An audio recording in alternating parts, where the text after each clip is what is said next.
Fièvre typhoïde. Cette infection bactérienne systémique, due à Salmonella typhi, est une priorité de santé publique mondiale, particulièrement dans les pays en développement. Nous allons décortiquer ensemble les aspects cruciaux, comment elle se transmet, sa physiopathologie, les symptômes clés à reconnaître, les méthodes diagnostiques et bien sûr, les traitements et stratégies de prévention indispensables. L'objectif est de maîtriser les outils pour comprendre et combattre efficacement cette maladie. Accrochez-vous, le sujet est passionnant et d'une importance capitale. Fièvre typhoïde, une maladie dont la compréhension a progressé par étapes. P. Bretonneau, au XIXe siècle, décrit avec précision les lésions intestinales caractéristiques, la dotienantérite, qu'il identifie à cette fièvre. C'est ensuite Kaji Ebert qui, en 1880, isole le fameux bacille d'Ebert, Salmonella typhi, ouvrant la voie à l'étude bactériologique. Bien plus tard, L. Le Minor caractérisera l'ensemble du genre Salmonella, structurant notre connaissance pour une meilleure prise en charge. Une saga scientifique passionnante. La fièvre typhoïde est une infection systémique grave, causée par Salmonella enterica. C'est une toxi-infection contagieuse à transmission féco-orale, un véritable problème de santé publique. Elle débute par une bactériémie d'origine lymphatique. Bien que son diagnostic soit simple et son traitement bien codifié, la négligence expose à des complications potentiellement mortelles. Soyons vigilants. Passons à l'épidémiologie. Notre agent causal principal est Salmonella enterica. On distingue plusieurs sérotypes majeurs, Salmonella typhi, le fameux bacille d'Ebert, responsable de la fièvre typhoïde, et les paratyphia, B, C. C'est une entérobactérie mobile, gram-négative et anaérobie facultative. Retenez bien ces antigènes clés, l'antigène somatico, qui est une endotoxine, le flagellaire H et le capsulaire 6. Ces éléments sont cruciaux pour sa pathogénicité et le diagnostic. Réservoir, l'homme est le seul maillon essentiel dans la dissémination de cette maladie, principalement via les selles contaminées. On distingue trois types de porteurs, les malades, qui éliminent les salmonelles en continu, les convalescents, chez qui l'antibiothérapie réduit cette élimination, et surtout les porteurs sains, dont le rôle est crucial. N'oubliez pas que le portage chronique peut être exacerbé par un obstacle biliaire. C'est un point clé pour comprendre la chaîne de transmission. Transmission. Il faut distinguer deux modes essentiels. La contamination indirecte, la plus fréquente, est majoritairement véhiculée par l'eau, jouant un rôle crucial dans les maladies hydriques, et par les aliments contaminés. En parallèle, la contamination directe est typiquement manuportée, avec les mains sales comme vecteur principal. Comprendre ces mécanismes est fondamental pour la prévention. Modalités épidémiologiques, la fièvre typhoïde illustre parfaitement la diversité des situations sanitaires mondiales. Dans les pays en développement, elle est malheureusement endémo-épidémique, représentant un problème de santé publique majeur et constant. À l'inverse, pour les pays industrialisés, la quasi-totalité des fièvres typhoïdes sont des cas importés, contractés principalement lors de voyages internationaux. C'est une distinction cruciale à retenir. 20 millions de cas de fièvre typhoïde touchent notre planète chaque année, avec une mortalité d'environ 1%. Regardez cette carte, les zones en rouge, principalement en Afrique subsaharienne et en Asie du Sud, sont des foyers de forte endémie. L'orange indique une endémie moyenne, visible en Amérique latine et certaines parties de l'Asie. Le reste du monde connaît des cas plus sporadiques. Ces données, datant de juillet 2000, soulignent l'importance de cette maladie. Après ingestion, les salmonelles traversent la muqueuse intestinale, puis sont phagocytées par les macrophages où elles se multiplient activement. Elles rejoignent ensuite les ganglions mésentériques, empruntent la circulation lymphatique et se déversent enfin dans le courant sanguin. C'est une bactériémie à point de départ lymphatique. L'acquisition d'une immunité cellulaire entraîne la lyse bactérienne et la libération d'endotoxines, responsables des symptômes toxiques comme le typhus ou la dissociation sous température.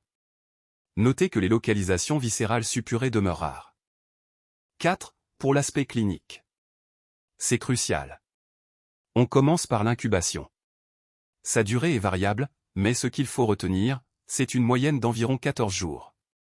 Ça signifie que les premiers symptômes peuvent apparaître plus tôt ou plus tard, mais 2 semaines est une bonne référence pour se préparer. C'est un élément clé pour comprendre la dynamique de la maladie. L'évolution clinique d'une pathologie se découpe souvent en septénaires, des périodes de 7 jours, ce qui est fondamental à retenir pour votre pratique. Le premier septénaire, c'est la phase d'invasion, l'apparition des premiers signes. Ensuite, le deuxième septénaire correspond à la phase d'état, où la maladie est pleinement installée et atteint son pic symptomatique. Enfin, le troisième septénaire est crucial car il est souvent synonyme de complications potentielles. C'est un schéma classique, efficace et indispensable pour la prise en charge et le suivi. Le premier septénaire, souvent progressif, se caractérise par une ascension thermique lente, atteignant 39 à 40 degrés Celsius en une semaine, typiquement avec cette dissociation pour température cruciale. Cliniquement, les patients présentent des céphalées intenses, des troubles du sommeil marqués et des troubles digestifs souvent à type de constipation chez l'enfant. N'oublions pas les signes physiques comme la langue saburale, un météorisme abdominal avec fides sensibles, et parfois une splénomégalie débutante. C'est une phase diagnostique riche. La fièvre est en plateau à 40 degrés avec un pouls dissocié. Le tuffeau se manifeste par une prostration, une indifférence, parfois un délire calme et des mouvements carphologiques typiques. La diarrhée, liquide et ocre, est un signe clé. N'oublions pas les taches rosées lenticulaires, ces macules fugaces sur l'abdomen et le thorax, et enfin la splénomégalie modérée. Ensemble, ils dessinent le tableau du deuxième septénaire. Troisième septénaire. C'est la période où apparaissent les complications. Attention, elles peuvent même s'observer très précocement, dès les premiers jours de traitement. L'information clé, la grande majorité de ces complications est due à l'imprégnation toxique. Retenez-le bien, les complications septiques, elles, sont rares. C'est un point absolument capital. Les complications digestives englobent d'abord les hémorragies intestinales, qui peuvent être minimes, signalées par une pâleur et nécessitant une FNS, ou abondantes se manifestant par un méléna. Ensuite, les perforations intestinales sont une complication grave. Elles se présentent sous deux formes cliniques, la forme sténique, facile à identifier par un tableau d'abdomen aigu, et la forme asténique, plus subtile, survenant souvent en plein tuffeau, où l'hémogramme et l'ASP sont cruciaux pour le diagnostic. Les complications cardiovasculaires, un point crucial. Parlons d'abord de la myocardite typique. Elle peut être sournoise, latente, se manifestant par de simples troubles électriques, ou au contraire, éclatante avec une insuffisance cardiaque, voire un choc. C'est pourquoi l'électrocardiogramme, l'ECG, est absolument systématique. Et n'oublions pas les phlébites et artérites, qui peuvent aussi survenir. Restez vigilants. Troisièmement, nous explorons les complications neurologiques. Gardez en tête trois entités majeures. Premièrement, les encéphalites, inflammation du parenchyme cérébral, qui exigent une prise en charge rapide. Deuxièmement, les cérébellites, des inflammations ciblées sur le cervelet, responsables de syndrome cérébelleux. Enfin, les méningites à liquide clair lymphocytaire, caractérisées par une prédominance de lymphocytes dans le LCR, souvent d'étiologie virale. Ces distinctions sont fondamentales pour un diagnostic précis. À côté de cette forme classique que nous venons d'explorer, il est crucial de noter l'existence de diverses variantes cliniques. Ces présentations peuvent aller des formes ambulatoires, souvent plus légères et gérables, jusqu'aux formes les plus graves et préoccupantes. Ces dernières sont caractérisées par une intoxication sévère, susceptible d'entraîner l'apparition de complications sérieuses. Il est donc essentiel d'appréhender ce spectre complet pour une prise en charge adaptée. Autre complication, plus rare mais cruciale à ne pas méconnaître. Une dissémination bactérienne peut provoquer des localisations viscérales inattendues. Retenez bien la cholécystite, fréquemment associée à une lithiase, l'ostéite et l'abcès splénique. Ces atteintes, bien que moins fréquentes, exigent de votre part une vigilance diagnostique accrue pour une prise en charge rapide et efficace. C'est essentiel pour vos patients. Le diagnostic est un processus en deux étapes cruciales. D'abord, nous l'évoquons grâce à un faisceau d'arguments épidémiologiques et cliniques solides. Pensez aux antécédents du patient, à l'environnement, et bien sûr aux symptômes précis que nous observons. Mais attention, cela ne suffit pas. Pour une certitude absolue, ce diagnostic doit impérativement être confirmé par des analyses biologiques rigoureuses. C'est cette combinaison qui garantit la fiabilité et la précision de notre démarche. Les éléments d'orientation sont vraiment clés ici. L'hémogramme, par exemple, nous révèle souvent une leucopénie, une thrombopénie et une anémie modérée. C'est une anomalie sanguine franchement évocatrice, un signal fort à ne pas manquer. De plus, la vitesse de sédimentation, est généralement normale ou seulement légèrement accélérée. Ces points, mis ensemble, constituent des repères essentiels pour notre diagnostic. Gardez-les bien en tête. Les examens de certitude s'articulent autour du diagnostic direct et indirect. Pour le direct, l'hémoculture est primordiale, positive à 90% la première semaine et 55% la deuxième. La coproculture est utile lors de la diarrhée. Le diagnostic indirect est la sérologie de Widal et Félix, avec l'apparition des anticorps somatiques au vers le 8e jour et des flagellaires H autour du 12e. Retenez que des agglutinines anti-O positives sont le signe d'une infection récente. Traitement. Excellente question, comment agissons-nous concrètement? D'abord, nous avons le traitement curatif, essentiel. Il s'articule autour de 3 piliers fondamentaux. Premièrement, l'hospitalisation, souvent indispensable pour une prise en charge complète.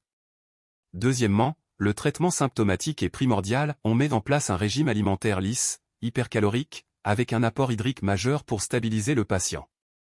Enfin, et c'est crucial, le traitement étiologique, qui vise la cause même de la maladie. C'est l'objectif ultime.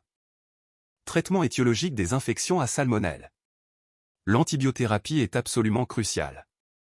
Nous recherchons des molécules très actives, qui diffusent parfaitement dans le système lymphatique, pénètrent les cellules, et sont éliminées activement par la bile.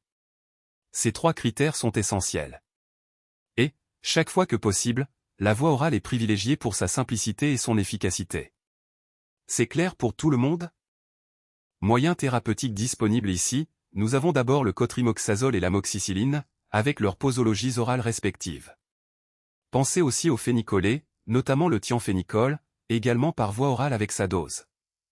Les C3G, représentés par la ceftriaxone, sont cruciales, avec leur dosage quotidien. N'oublions pas les fluoroquinolones, comme l'ofloxacine et la ciprofloxacine, et bien sûr l'azithromycine. Une gamme essentielle d'antibiotiques pour notre arsenal. Alors, pour les indications, la forme commune se traite par cotrimoxazole. Attention, chez la femme enceinte, on passe à l'amoxicilline. La durée classique est de 15 jours, mais elle est raccourcie à 3-7 jours avec les céphalosporines de 3e génération, fluoroquinolone ou azithromycine. La surveillance inclut l'examen clinique, l'ECG et la FNS. Et surtout, retenez bien qu'à la fin du traitement, 2 coprocultures négatives à 48 heures d'intervalle sont absolument exigées pour valider la guérison. Traitement adjuvant, il vient en complément de notre thérapeutique principale. Les corticoïdes sont essentiels pour gérer les complications toxiques comme le tufo, les myocardites, la thrombopénie, ou les hémorragies digestives minimes. En cas d'hémorragie plus importante, les transfusions sanguines deviennent indispensables. Enfin, gardez à l'esprit que la chirurgie est une option si nous faisons face à une perforation. C'est clair? B. Traitement prophylactique. Retenez l'essentiel, la déclaration est impérative, un triple plus souligne son importance. Les mesures d'hygiène sont cruciales, traitement de l'eau, lavage des fruits, des mains et bonne hygiène fécale. Mais attention, la vaccination, notamment avec le vaccin 6 capsulaire, n'est pas adaptée ou efficace en zone d'endémie. Ces 3 points sont vos clés pour la prophylaxie. Problème des porteurs chroniques. La chronicité est définie après 6 mois. Pour l'éradication du portage, 2 approches sont proposées, soit la cholécystectomie, souvent laparoscopique, soit un traitement antibiotique avec des fluoroquinolones ou du cotrimoxazole sur 4 semaines. Enfin, il est crucial de noter qu'en restauration collective, l'éviction des porteurs chroniques est une mesure de santé publique essentielle. La fièvre typhoïde est une toxo-infection contagieuse, un réel problème de santé publique dans nos régions, souvent endémique. Elle peut entraîner des complications toxiques sérieuses, même durant le traitement. Sa prévention est cruciale et repose sur des mesures générales, l'éducation sanitaire, l'accès à une eau de qualité, l'assainissement adéquat, et bien sûr, la formation continue des professionnels de santé. Un enjeu majeur pour tous. Merci sincèrement pour votre écoute attentive et votre participation active tout au long de cette session. J'espère que les informations partagées vous seront utiles et stimulantes pour vos propres réflexions.